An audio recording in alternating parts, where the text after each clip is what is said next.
O que é pobreza? Quem são os pobres do mundo e por que são pobres?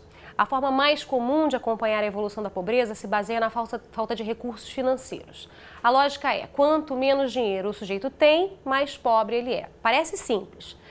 Na União Europeia se considera uma pessoa pobre quando o que ela ganha não ultrapassa 60% da renda média no país de origem. Já o Banco Mundial tem outro critério, e o mais difundido. Pobre é quem vive com menos de $2 por dia. Quem vive com menos ainda, até $1 por dia, é considerado alguém que está abaixo da famosa linha da pobreza.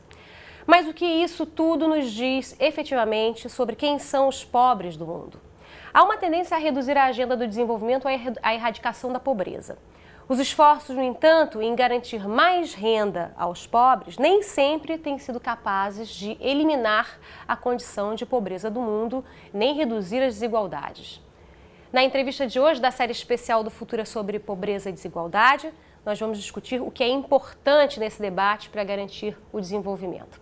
A nossa conversa é com José Eli da Veiga, professor dos programas de pós-graduação do Instituto de Relações Internacionais da USP e do Instituto de Pesquisas Ecológicas. Obrigada, professor, pela presença desde já aqui. Esses índices que dão rosto à pobreza, né, dão a cara, fazem um retrato da pobreza, eles são baseados em critérios de pobreza monetária, né? O que me parece que reduz um pouco aí, ou muito a complexidade do entendimento desse universo.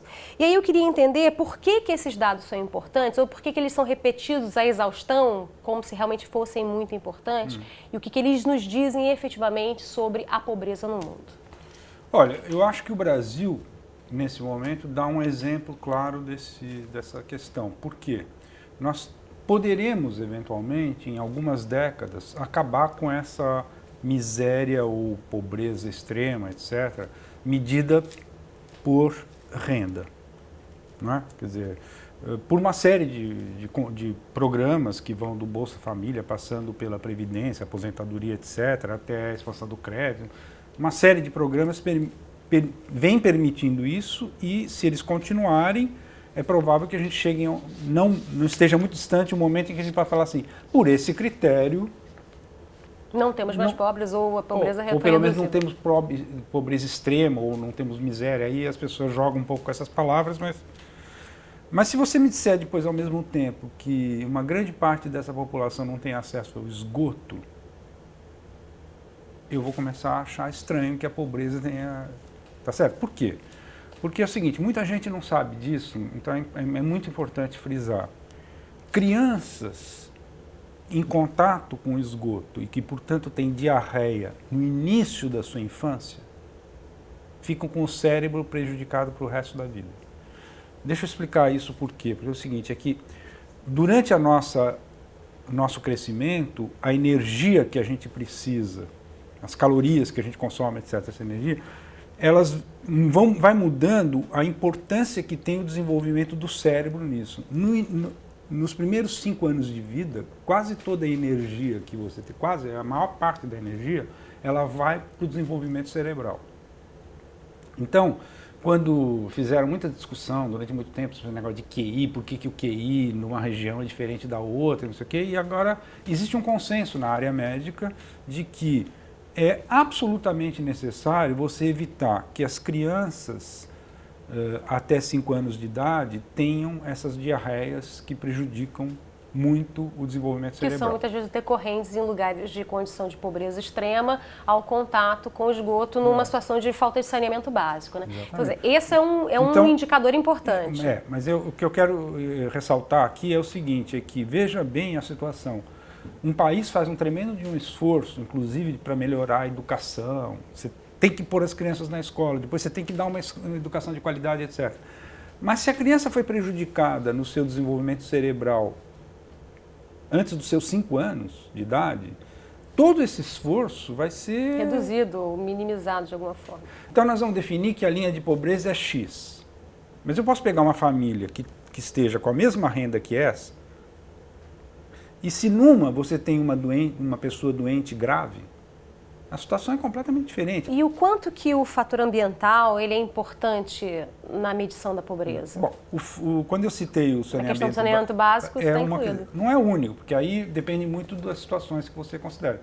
Nas populações muito pobres, que têm uma ligação muito forte direta com recursos naturais, a escassez de um recurso natural ou a falta de acesso dessas populações a esse recurso natural, evidentemente é um fator de pobreza. Acho que o caso mais escandaloso, em termos mundiais, vai ser o acesso à água potável, que está cada vez menor. Então tem muitas populações que poderiam ser consideradas pobres pelo simples fato de que elas já não têm mais condições de ter acesso à água potável. Mas essa dimensão ambiental, ela é contabilizada, vamos dizer assim, ou ela é admitida quando se faz os cálculos da medição da pobreza? Não, existe um programa da ONU, que é o PNUD, que é o Programa para o Desenvolvimento, e o PNUMA, que é o Programa do Desenvolvimento. Os dois juntos e fizeram um programa com essa finalidade. E chegaram a chamar até deram esse título, pobreza ambiental, etc. Mas não me parece que essa cooperação entre os dois programas tenha progredido muito. Então, é uma discussão que meio que foi interrompida. Eu queria perguntar para o senhor uma questão que causa alguma confusão, que é relacionada à redução da pobreza e à redução da desigualdade social, que nem sempre caminham juntas, apesar de se achar que elas... Muita gente pode achar que elas sempre caminham juntas. Às vezes sim, às vezes não. No Brasil, por exemplo, de acordo com os últimos dados da PNAD, né, Pesquisa Nacional por Amostra do Domicílio, de 2011, isso tem acontecido, né? A pobreza reduziu e a desigualdade também reduziu. Mas nem sempre isso acontece. Por que existe essa confusão? Qual é a dinâmica? Bom, basicamente é porque quando você tira as pessoas da pobreza, significa que você está tirando... Como pobreza está definida como você falou, $2, por exemplo, por dia, né? Então, as pessoas que passam a ter um pouco mais que isso saem da pobreza. Então, elas tiveram uma elevação de renda. É preciso saber, no outro extremo, e sobretudo nas camadas médias também, se o aumento de renda dessas outras camadas não foi mais rápido ainda. Então, se for, a desigualdade vai se manter ou até pode aumentar. Ou seja, você pode ter uma situação em que a pobreza de renda tenha diminuído muito, e a desigualdade de renda tem aumentado muito. Eu vou dar um exemplo concreto. Porque nós conseguimos nos últimos, digamos, 10 anos, eu acho, fazer as duas coisas juntas e nós somos a grande exceção do mundo. Porque foi um período em que, tanto nos países desenvolvidos como nos outros BRICS e muitos países africanos, etc., né, a desigualdade está aumentando brutalmente. Mas o exemplo mais chocante é o da China. A China combateu a pobreza, teve um sucesso no combate à pobreza muito maior do que é difícil encontrar um outro país que... No entanto, a desigualdade aumentou brutalmente na China. Por quê? Porque os milionários chineses... Também ficaram muito ricos. Mas muito ricos. Então, particularmente, como é que o senhor analisa o Brasil hoje, né? O Brasil, desde que essas estatísticas elas são medidas nos últimos 30 anos, nunca teve uma desigualdade social uma redução tão expressiva e rápida como agora. E que foi tão rápida quanto a dos países desenvolvidos. Exato. Quando eles tiveram isso, lá nos anos 30. A pobreza diminuiu também, né? Mas, ao mesmo tempo, ainda estamos entre os 12 países mais desiguais do mundo. Ainda temos que correr muito atrás desse prejuízo. Sim. Como é que você analisa a situação do Brasil hoje? Então, o Brasil é o seguinte, como já foi muito importante que a gente tenha conseguido, com um programa como foi o do Lula, né, dos dois governos Lula, que está tendo continuidade agora, vamos chamar de lulismo, a essência do lulismo foi dar prioridade à erradicação da pobreza. Isto é, eu prefiro uma outra expressão, uma opção preferencial por melhorar a condição de vida de camadas miseráveis, extremamente concentradas no Nordeste. E teve êxito nisso, e para isso ele fez milhões de compromissos acho que, como se pudesse dizer assim, faz um pacto com o diabo desde que essa questão seja resolvida. Então, muitas das coisas complexas que ocorreram nos dois governos do Lula, eu acho que precisam ser entendidas assim. É o seguinte, ele tentou evitar qualquer tipo de conflito com setores dominantes da economia em nome de conseguir fazer isso. E fez, e os resultados eleitorais confirmaram, inclusive na eleição do atual governo. Da sucessora. A Dilma teve uma votação ainda maior do que o Lula no Nordeste em 2010. Eu acho que isso tem que continuar, vai continuar, seja qual for a reviravolta eleitoral que tenha. Mude o governo, mude a coalizão, etc. Essa agenda de combate à miséria, ela vai continuar. Ela é precária enquanto ela não abarcar também isso com muita clareza. A população brasileira devia saber que acabar com essa desigualdade absurda na questão do saneamento básico é tão ou mais importante do que resolver um problema pura e simplesmente de renda.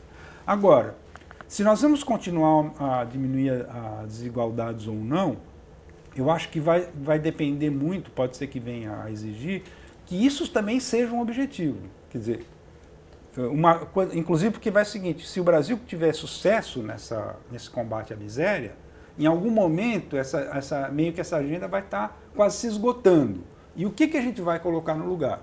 A questão tem que ser a questão da redução das desigualdades, que vai ter uma série de implicações, inclusive ambientais. Agora, nessa hora, a dúvida é saber o seguinte, será que dá para fazer esse drible?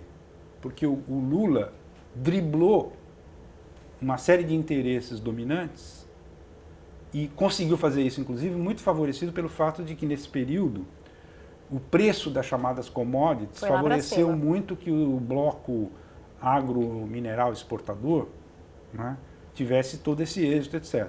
Então é preciso saber se vai continuar a ser assim, se nós vamos ter êxito em outras áreas, mas de qualquer forma é o seguinte, a economia tem que estar indo bem para que esses objetivos continuem a ser. Quando o objetivo for especificamente, explicitamente combate às desigualdades, será que vai ser possível fazer sem driblar? Por exemplo, eu me refiro especificamente ao problema da brutal concentração da propriedade fundiária, que é um dos setores onde está havendo a especulação fundiária no Brasil. Esse período foi uma coisa interessante, tanto rural quanto urbana. Então, um dos setores que está mais fazendo América, ganhando dinheiro, é o setor voltado à compra e venda de terras, que muitas vezes, muitos interesses são apresentados como sendo interesses dos agricultores, mas o que está por trás, na verdade, na votação do Código, na revogação do Código Florestal, nessa lei florestal que foi aprovada agora, isso ficou evidente, né? Se falava muito em nome dos agricultores, mas, na verdade, o que estava por trás eram interesses especulativos em relação aos mercados imobiliários. Então, será que não vai ter que ser contrariado esse tipo de interesse? Então, esse é o problema. Essa é uma agenda. Mas, além disso, que a gente vai precisar prestar atenção agora. Isso, e nós vamos ter que ampliar um pouco essa discussão sobre questão de desigualdades, né? Porque elas não são só de renda. Por exemplo, no Brasil tem uma que é chocante, que é a desigualdade no acesso à saúde. Você tem 80% da população dependendo do SUS, e aí eu acho que não preciso ficar explicando as dificuldades que essas pessoas têm. Imagine simplesmente uma família pobre que tem alguém muito doente e que precisa depender. O último caso que eu vi era de uma pessoa que não conseguia fazer uma tomografia, está lá em Brasília, não sei quanto tempo tentando fazer uma tomografia e não consegue. E você tem 20% da população que mal ou bem resolve isso através dos planos de saúde. Que é errado pensar que são só os que têm muita renda, porque se você tem trabalho formal numa empresa multinacional, por exemplo, você tem plano de saúde. Sim. Mesmo que você seja faxineira. Mas você está desempregado. Então, essa separação entre os 20% que têm acesso a um sistema de saúde também contestado, discutido, mas mal ou bem, dá para marcar uma consulta sem ficar numa fila homérica, etc.